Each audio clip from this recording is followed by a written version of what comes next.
നമ്മുടെ വീട്ടിലേക്ക് പോകുന്ന വഴിയാണ്. പകൽ ഈ സ്ഥലം കാണാൻ അടിപൊളിയാണ്, പക്ഷെ രാത്രി ആയി കഴിഞ്ഞാൽ ഗതി മാറും.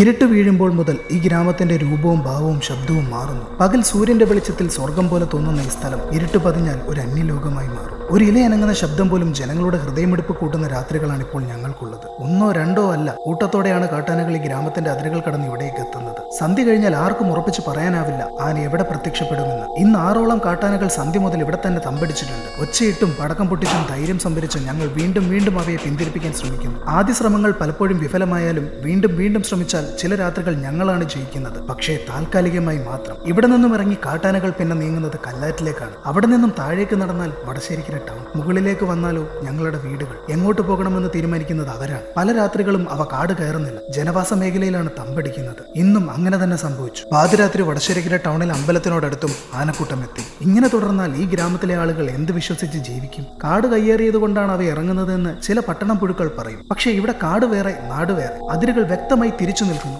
ഈ മണ്ണിൽ ജനിച്ചതും വളർന്നതും ഞങ്ങളുടെ കുറ്റമല്ല. ജനിച്ചു, ഇനി ജീവിക്കണം. അത് ഞങ്ങളുടെ അവകാശം മാത്രമല്ല, നിലനിൽപ്പിന്റെ ആവശ്യമാണ്. അതുകൊണ്ട് ഇരുട്ട് വന്നാലും ഭയം കൂടിയാലും നേരിടാൻ ഞങ്ങൾ തയ്യാറാണ്. എന്തു വന്നാലും പൊരുതുമെന്ന ദൃഢനിശ്ചയത്തോടെ അടുത്ത രാത്രിക്കായി തയ്യാറെടുത്ത് ഞങ്ങൾ ഇവിടെ തന്നെ ഉണ്ടാകും.